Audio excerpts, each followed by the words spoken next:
All right. So good morning or good afternoon, depending on where you're joining us from, everyone. My name is Jesse, and I am with Exploring by the Seat of Your Pants. So for those joining us for the first time, we are all about bringing conservation, adventure, and science into classrooms around the world. And we are particularly excited. This is our first full week to kick off the 2019-2020 school year, and we are back live in Marathon, Florida with the Turtle Hospital. I'll introduce them a little more in just a second. But first, I want to go one by one through our classes, give them a chance to do a bit of a shout out. So we've got Miss Steinoffs, grade 4s in Guelph, Ontario. Hi, guys. We've got Miss Pandala's grade 1s in Austin, Texas. Hi, guys. Hello. Hey, guys. We've got Miss Erickson's grade 4s in Madison, Wisconsin.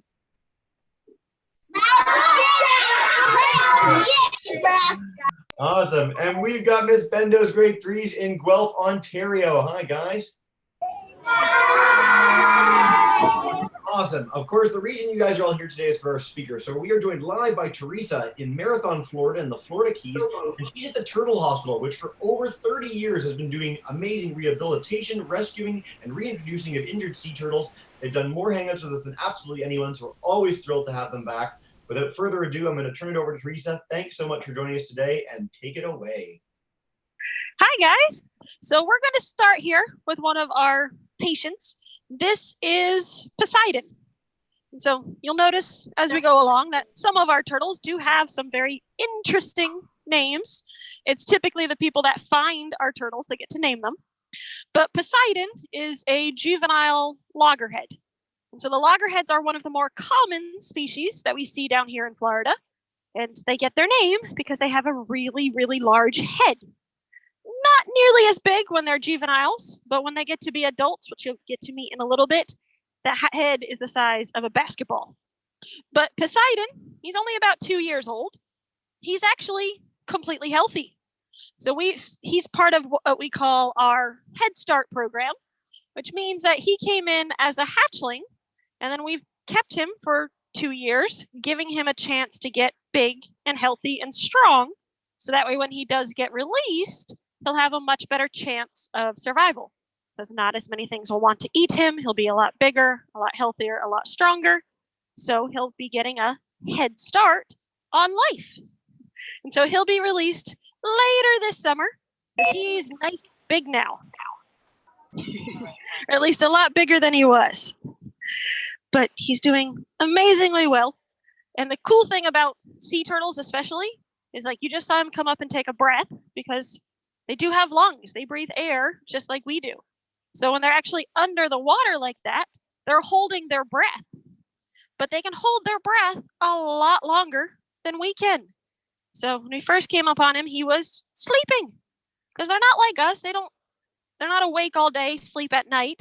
They just kind of take little cat naps whenever they're tired. And when they are sleeping, they can hold their breath up to about 5 hours. So a lot longer than we can hold our breath. But then otherwise, he can kind of pretty much do whatever he wants. If he's still tired, he can go back down and take another nap, or he'll come up, take a few more deep breaths, he'll swim around, he'll eat. It's, for the most part, pretty easy life for a sea turtle. As long as it's warm and there's food, they're pretty happy. And so our patients, they stay in their own individual tanks, which they're okay with that. Sea turtles are solitary in the wild. So the movie Finding Nemo got that part wrong. In that they don't meet their parents, they don't go traveling the currents together. So keeping them by themselves, they're okay with that. They don't get lonely. They're used to it. But when we can, we do sometimes put our turtles together. So we have our nice big pool here. This is a saltwater tidal pool. So it is connected directly to the ocean because the ocean is not that far away. It's one of the perks of living on an island. But we use this pool for the turtles that we cannot release. So sometimes we get turtles in and we can get them completely healthy. They just are unable to survive on their own anymore in the wild. But otherwise, still really good. They just need a little bit extra help. So instead of releasing them to have them starve, we're going to keep them here So that way they have a more natural pool, a larger pool, and they can just kind of hang out. But the most common reason why they are considered non-releasable is something that we call bubble butt syndrome, which you might notice that as these turtles are coming up, they tend to float. That's bubble butt syndrome. It's what happens when sometimes they get hit by a boat and it causes air to get trapped. It causes nerve damage, which now means that these turtles will permanently float. And so that floating is not normal in the wild, because in the wild, they eat at the bottom, they sleep at the bottom, they do everything at the bottom. So if they are stuck up at the top, they really become stuck. But here, it's okay if they float, because here we'll feed them up at the top. We'll make sure that they're not going to starve. But these guys have also learned that people tend to mean food, which is okay. People will always mean food. They'll come up to say hi. But because these guys do have bubble butt, we cannot release them, but we still want to make them a little bit more comfortable. So we attach lead weight to the outside of their shells. So that's what those kind of grayish ovals and circles are on their butts and on their sides. Those are weights. So when they want to, they can go down to the bottom and go to sleep. But eventually, those weights are going to fall off, so then they're back to floating again. And like little Bernie right there, she's the little one that Kent just pushed into the wall. Kent's the big guy. Bernie's the little guy.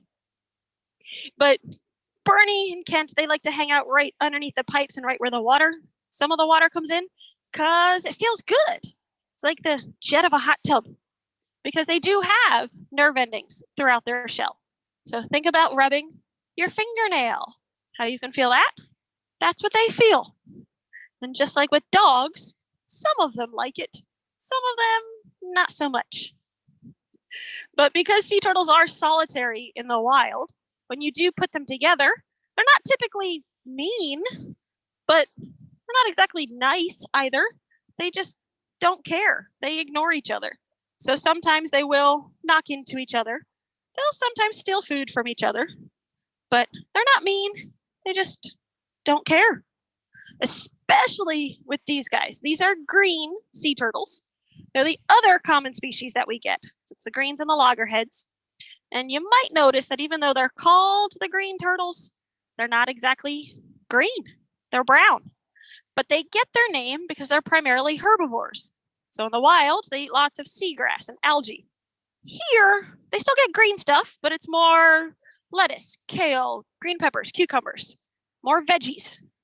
But they eat so much of that green stuff that their fat, their insides, end up turning green. So it's kind of like you are what you eat.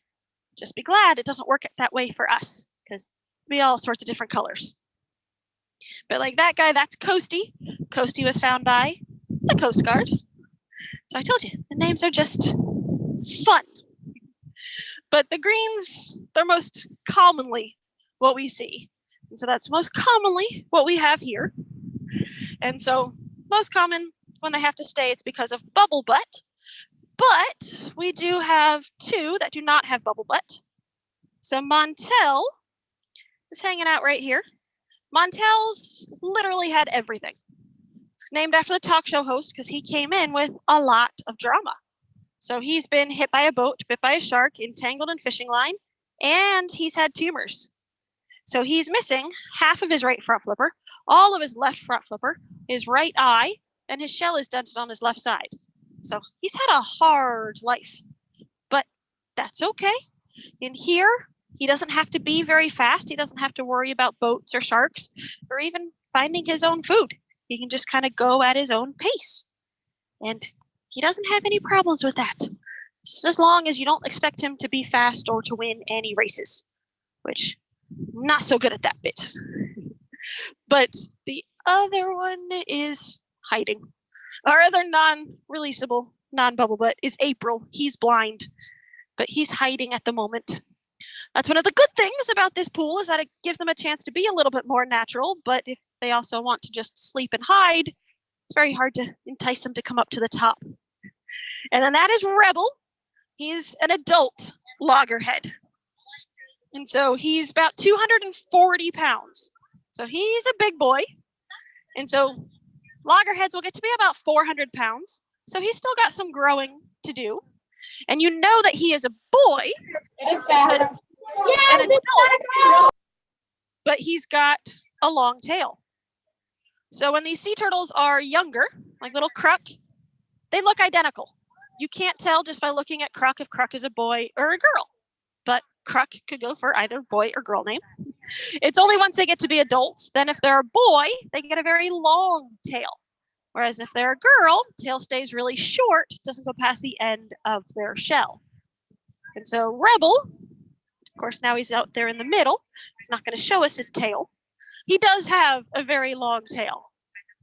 And then we sometimes end up with turtles with the wrong names. So we do have an April, who's a boy, a George, who's a girl. But luckily, the turtles, they don't care.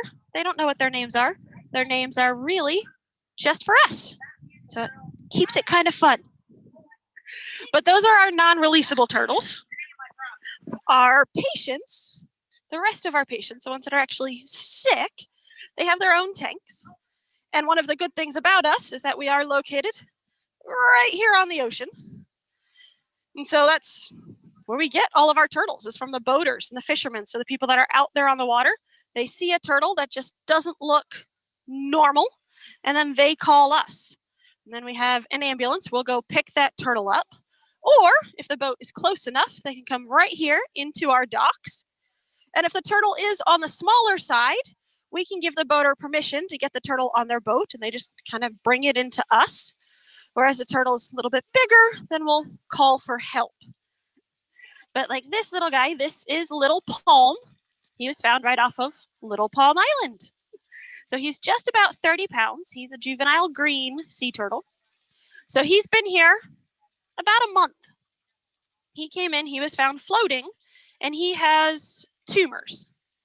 And so these green sea turtles, they have a virus called fibropapilloma. We tend to call it FP for short, but it causes tumors to grow on their soft tissues. So their neck, their flippers, their eyes, which makes it very hard for these turtles to see or to swim. So they have to come in and we do surgery. We remove all of those tumors. And then once they've been tumor-free for long enough and they've built up an immunity to that virus, then we can release them. So Little Palm here has only been here a month. She's already had, I think, 1 surgery. So we've removed a few of her tumors, but can't remove all of the tumors at once. So you just break it up into multiple smaller surgeries. So she still has a few tumors. So especially right there, kind of in that front right armpit and on the side of her neck, those little growths, those are those tumors. And so at the moment, she must have an itch because she's just kind of scratching herself up against the PVC pipe there. And that's kind of why it's there. That's a toy, because in the wild, they have rocks and ledges and reefs. So things that they can hide under or sleep under, rub their shells up against. Here, we can't always give them that, so they get PVC pipe instead. And sometimes they're just very itchy. And it's not exactly like they can scratch their backs. Flippers don't exactly work that way.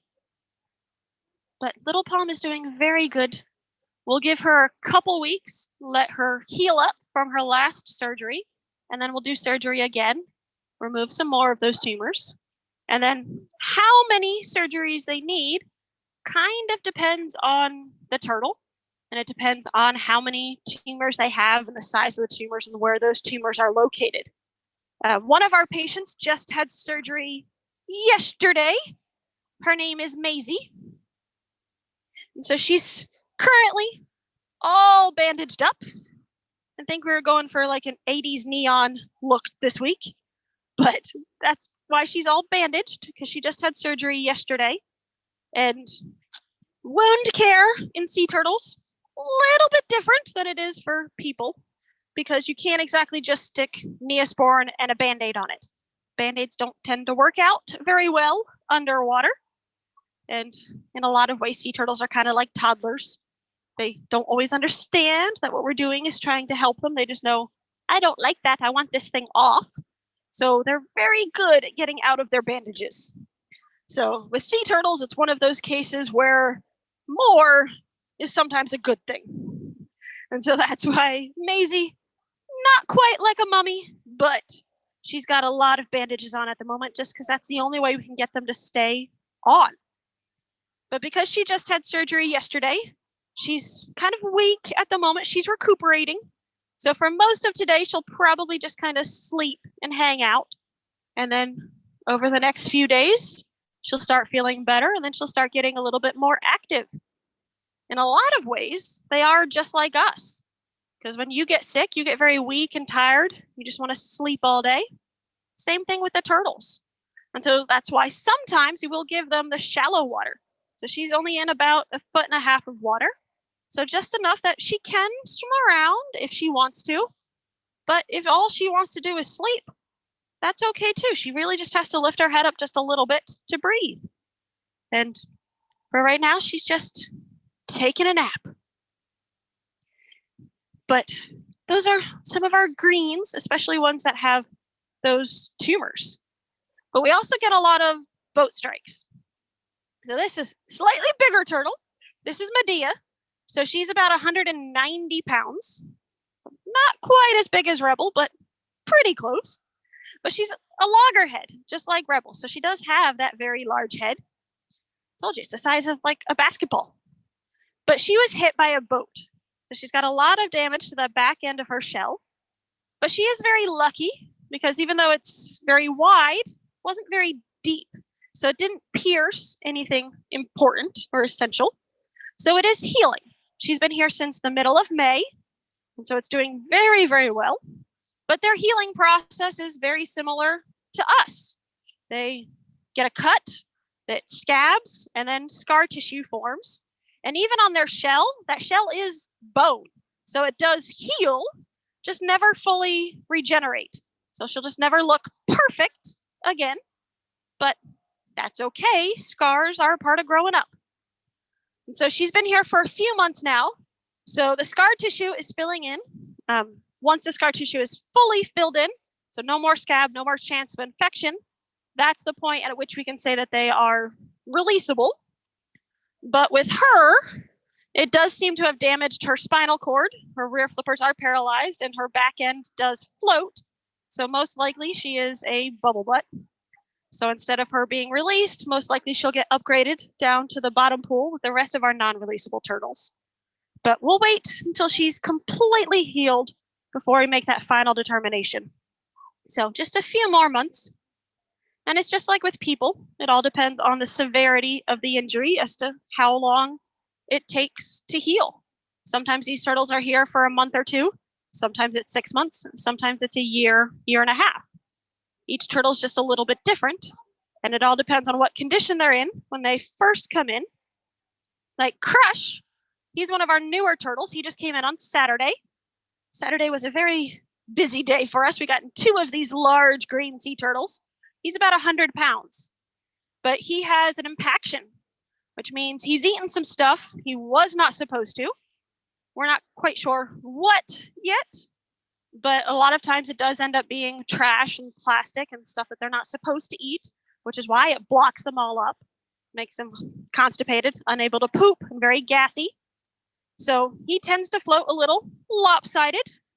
So we try to even him out. We put Velcro down each side of his shell with some little foam blocks, sort of like floaties.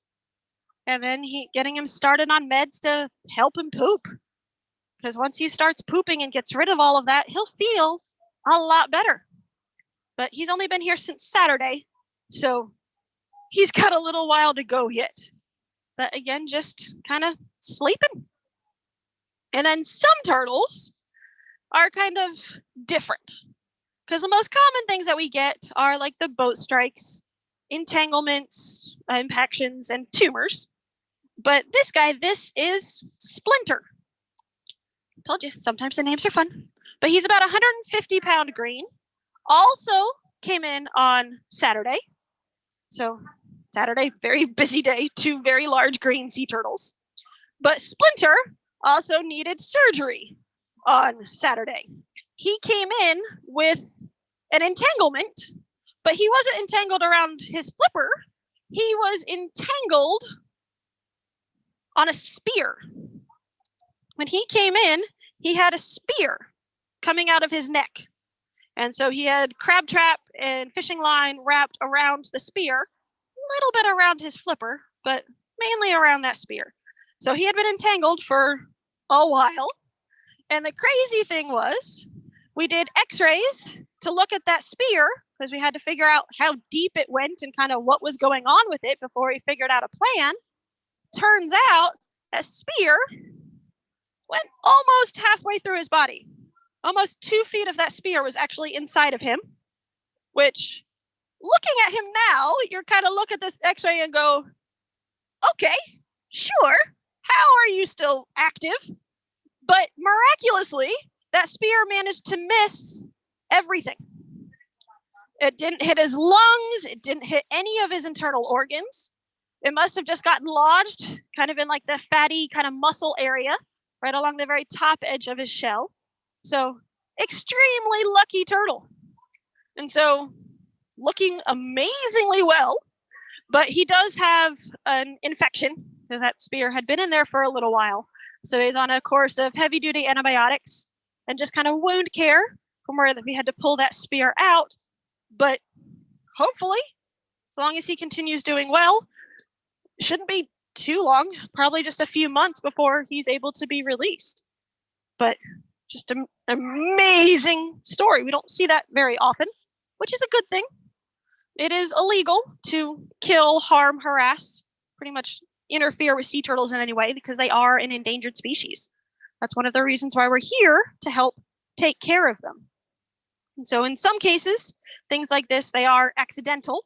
So it gives us a chance to just kind of remind everybody and teach everybody that these turtles, they are protected. And it's kind of our job to help protect them because there's a lot of people that just don't know, especially if you're not used to sea turtles in your everyday life. But he is just doing awesome. Okay, are we good? We sure are. Do you want to go to questions, Teresa? Sure.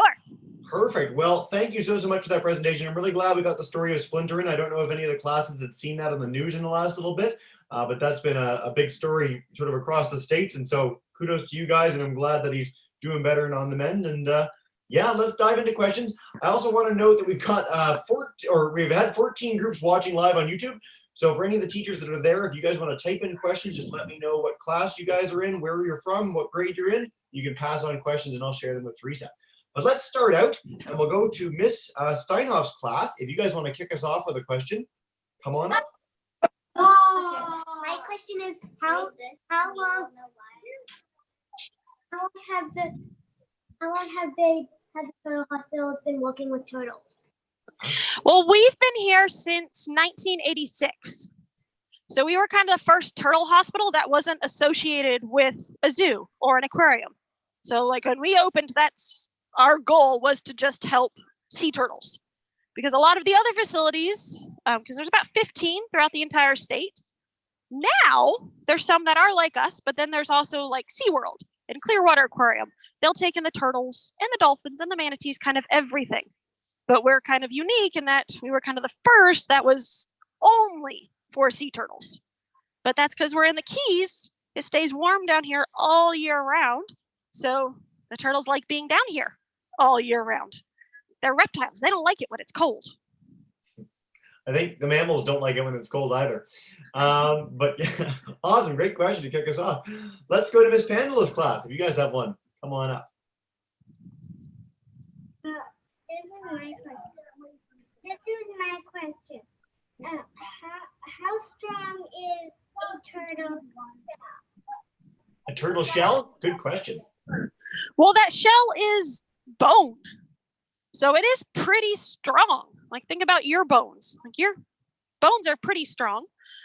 But that's not to say that they're unbreakable. And so that's kind of the same thing with these turtles. That shell is pretty good protection from most things that live in the ocean. Now, of course, sharks do eat sea turtles, and you get a large enough shark, small enough turtle that shark can bite through that shell, but that shell is their protection from those predators.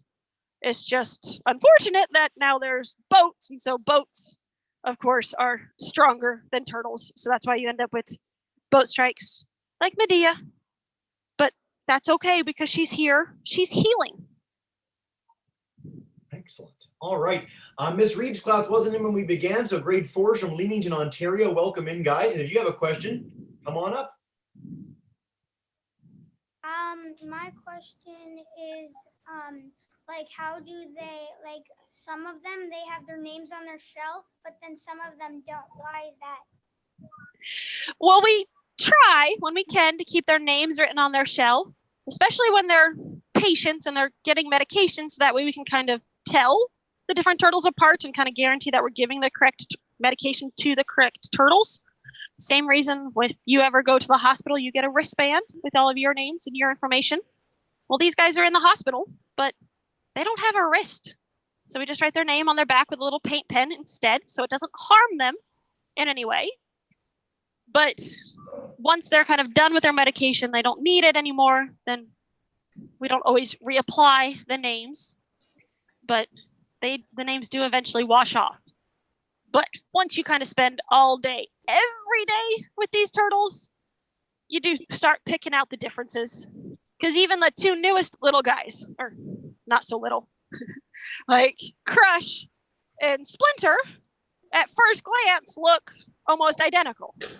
But Splinter has a different pattern on his shell than Crush, as well as the fact that Crush is just in a lot worse shape. Awesome. A lot skinnier, a lot more sick. I want to pass along a question from Miss Lindsay's class all the way in Alaska. So over 4,500 miles or 7,000 kilometers away, Teresa, which is how old do these turtles get?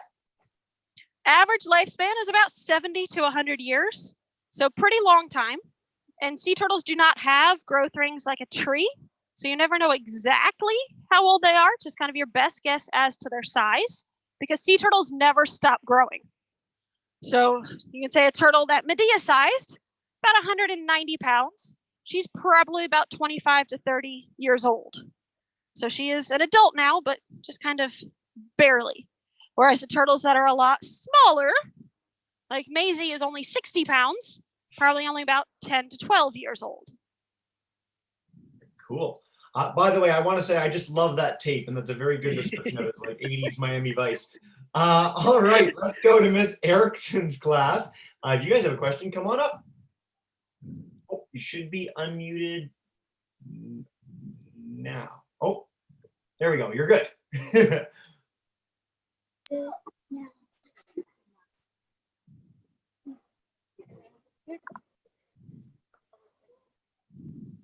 Yeah, go ahead, ladies. How many turtles do you have?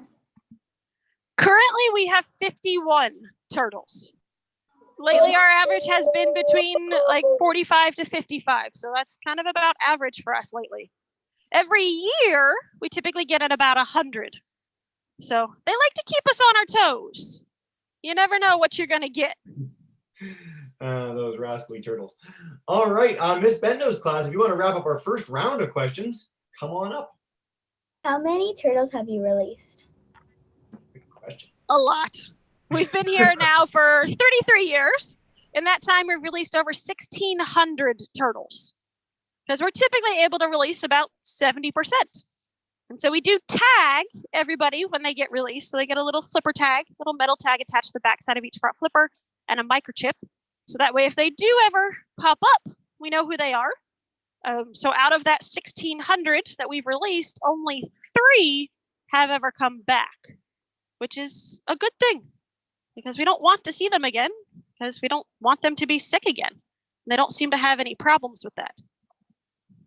Outstanding.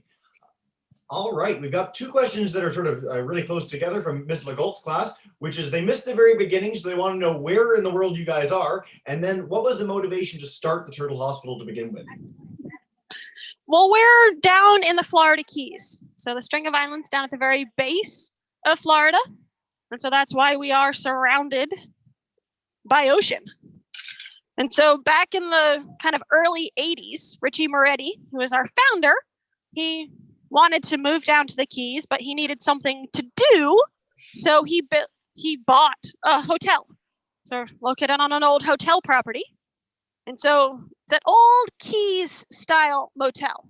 And back when the hotel was built, they didn't have freshwater swimming pools. They had saltwater pools. So that's now our main turtle pool. So this is the original saltwater swimming pool of the hotel. And so kind of the 80s, nobody wanted to swim in this anymore. They wanted a real swimming pool. So he built the normal chlorinated freshwater pool for the guests, turned this into an aquarium. So fish and rays and all sorts of fun stuff. But sea turtles were protected at that point, so he couldn't just take a sea turtle to have one. So he decided to do some research and realized that sea turtles needed help.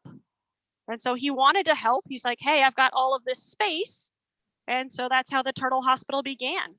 And for a long time, we were funded by the hotel. We were both at the same time. But after a couple hurricanes, decided to go only to the Turtle Hospital. So now that's all we do. Awesome, great answer. All right, let's go back to Miss Steinhoff's class. If you guys have another question, come on up. Oh, have you had any twin turtles? Yeah. Well, you would never really know, because sea turtles, because they are solitary, they don't travel in groups. And so, yes, they're together in their nest, but once they hatch out, they're all going to go their own way. And so technically, yes, it's a possibility that you could have siblings or twins, but it's very, very unlikely. And if you did, you wouldn't really know it, because they do have a tendency to all look very similar in the first place anyways. So like these are some little baby loggerheads. So we tend to put little dots of nail polish on them to tell them apart, because they do look pretty much identical. So let's see. Come here, little guy. So little loggerhead. This guy, almost a month old. So still pretty young, and that's why he's so tiny. But he's not really sick, but he didn't make it to the ocean by himself, which is how we get our babies, because they kind of hatched out of their nest, just didn't make it all the way to the ocean. So kind of sometimes end up stuck at the bottom of their nest or distracted by light. So they end up walking towards the land instead of towards the water. So they just get to stay with us for about a month or two. We give them a chance to build their strength back up, and then we let them go. So these guys will be released hopefully the end of the month, and we'll take them offshore and let them go. But the cool thing about the babies is, if you notice, it looks like he doesn't have any flippers. But he does. But what they do is, because they can't pull their heads and their flippers inside their shell like a box turtle can, their heads and their flippers are always out. So what they'll do is they'll tuck them. They'll tuck their front flippers on top of their back, their rear flippers underneath. So that way, if he tucks up within the seaweed, kind of the same color as the seaweed, but he doesn't look like a turtle. He just looks like another blob of seaweed.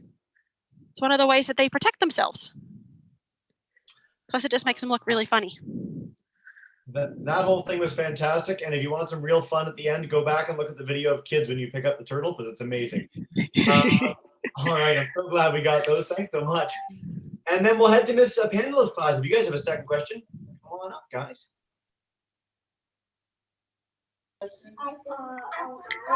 Everybody's got a question.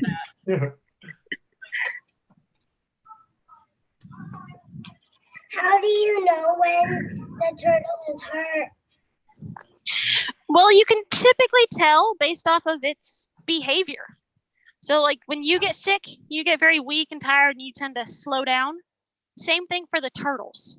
And so when you're out there on a boat and you see a sea turtle, because they have to come up to breathe, as soon as they see you, they're going to dive down and disappear.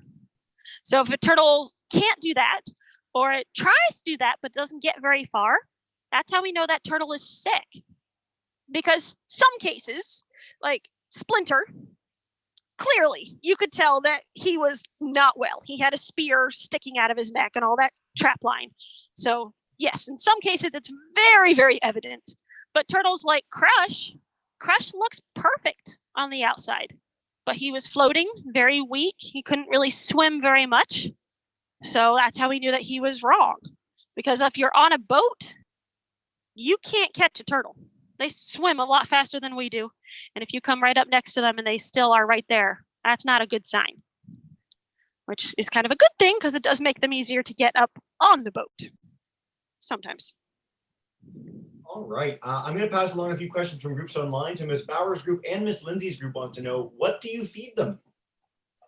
Well, we always try to feed them close to what they would eat in the wild. So like the green sea turtles are herbivores. So they get a lot of lettuce and veggies and green stuff. Whereas the loggerheads, which these guys are loggerheads, but they're babies. The babies get kind of little bits of everything because when they're babies, they're kind of more omnivores. So little bits of veggies, but also little tiny cut up bits of squid and fish. Whereas the adult loggerheads get squid and fish because they are carnivores. Because in the wild, the loggerheads would eat crab and lobster and conch, things with that hard shell, which when they're sick, they can't handle the hard shell. So this way, they still get meat, but stuff that's a little bit easier for them to digest. All right. And then Miss McFadden's class, which is in Kansas, wants to ask, how do you get the hurt sea turtles in the boat? Is it difficult to do that without hurting them more? How do you actually get them back to the hospital? Well, that, of course, depends on the size of the turtle, because these little guys are pretty easy to pick up. They're not going to give you too much trouble. Now, like Splinter and Crush, the big guys. So Splinter, we had to call Fish and Wildlife, and so they went out with one of their boats. So they had multiple people and the boats with the lower sides. So that made it a little bit easier. But yes, with a lot of these turtles, you do have to be very, very careful to not damage them further. Excellent. And then Miss Steinhoff's class, if you, Miss Steinhoff's class, if you guys want to come up for another question, and I'll go back through the whole game because I know you guys are waiting patiently. Go for it. What type of species do you get the most in turtles? Typically more greens than anything else, just because mostly about half of the turtles that come in every year come in with tumors. And so that's is found in all the species, but most likely in the greens. And then the other most common species are the loggerheads. All right. To Ms. Reeves' class, if you guys have another one, come on up.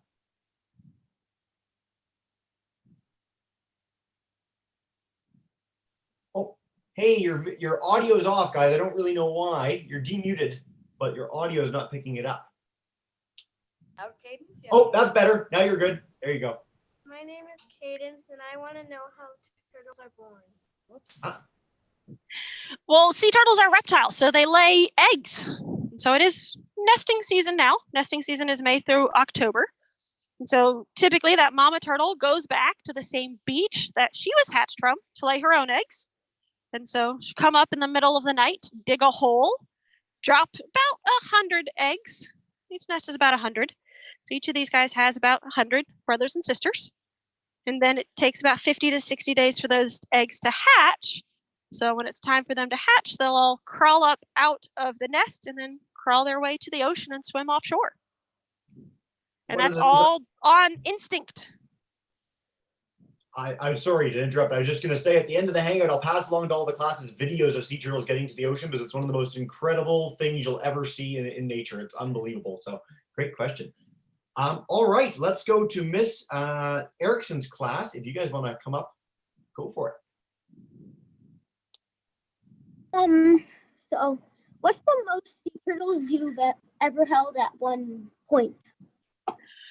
So yeah, our average is typically 45 to 55, but the most we've ever had was back in 2010. We ended up with about 200.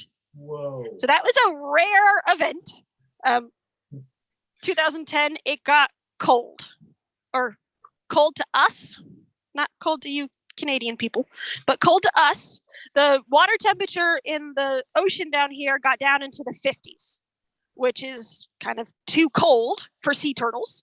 So they are reptiles. They are cold-blooded. They get their body temperature based off of the water temperature. So when the water gets too cold, they get too cold. Their bodies start to shut down, just like people on hypothermia.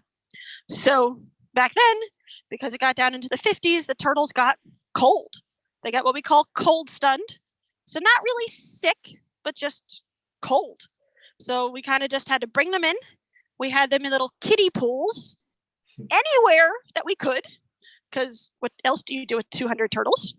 But they weren't sick. We just kind of had to warm them up, kind of hold on to them for a couple weeks, waited for the water to warm up, and then we were able to let them go. That's why you don't typically see too many sea turtles in Canada, because it tends to get a little bit cold up there. Well, I'll have you know, today in Fahrenheit, it's over 90 degrees in Toronto. Yeah, give it another month. Yes. All right, we'll take one last question from Miss Bendo's class. If you guys want to wrap us up, come on up. What's the smallest type of turtle that you have? Well, our smallest are some of our little babies here. So I told you, like, the one guy was like a month old. This guy's probably only like a week and a half old. So like this is pretty much how big they are when they're first born. But because these are loggerheads, he's not going to stay that size for very long, because the loggerheads, the first one that we saw, Poseidon, he's a 2-year-old loggerhead. So they go from that little itty bitty baby to this, to kind of give you an idea. It's big in 2 years, which is kind of their best defense against predators, is to get as big as they can, as fast as they can. Because now he's big enough that he might still be eaten by a large shark, but not as small as the babies, because these babies kind of have to worry about birds, fish, sharks, kind of everything. But they'll get big. They just need time to grow. But the smallest species of sea turtle are the Kempsridleys. We only have one of them. She's currently hanging out on the far side of the pool, which they always like to do that. They always like to see me walk, but that's okay. The Kempsridleys are the smallest of the species. There are 7 species throughout the world. So far today you've seen loggerheads and greens. This is Bender, just kind of sleeping up at the top at the moment. She's a Kempsridley. Now the Kempsridleys are also known as the ghost turtles, because they're naturally a lot lighter in color than everybody else. So they tend to look like a ghost. But Bender, she was hit by a boat, so she has bubble butt, and she's also missing that left front flipper. But she's non-releasable because of that bubble butt syndrome. So she's the smallest of the species. The other species that we get in Florida are the hawksbill. They have a very sharp, pointed beak like a hawk. And then the leatherbacks, who are the largest of the species. Leatherbacks can get to be up to about 2,000 pounds. Wow. Which is why it's kind of a good thing that we don't have any and don't get them very often, because trying to take care of something that large is not exactly easy. But because they're so big, they like to live offshore.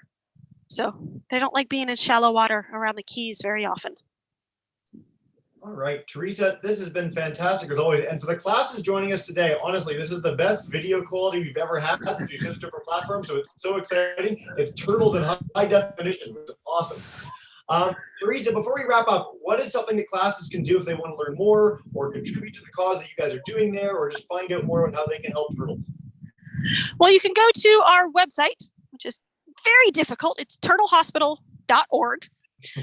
So we always keep updated information about all of our turtles and our patients and all of that. We also have a Facebook page, which we've been posting a lot on Facebook lately since Saturday with Splinter, trying to get that story out there, which is why it's kind of blown up as large as it is. But something that we also do is an adoption program, which doesn't mean you get to take these turtles home. It's an adoption in name only. And so it's one of these 5 turtles that will always stay with us. So that's Bender, April, the blind one, Montel, Bubblebutt, Rebel.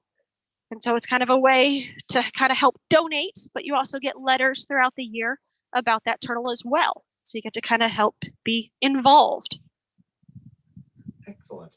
Well, so we're going to pass along those links to all the classes. As I said, I'm going to share Sea Turtles Going to the Ocean, some other resources, the Facebook page, and more.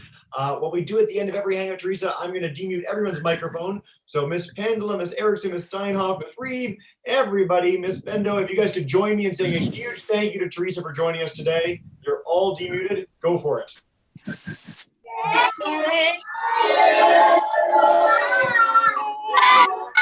Awesome. Thank you guys. To all the classes, thanks so much. We'll pass along the YouTube link as well. And please do join us the rest of the month as we showcase ocean plastic, amazing ocean resources, ocean food, and more. Teresa, that was marvelous. Thank you so, so much. You're welcome. You guys enjoy.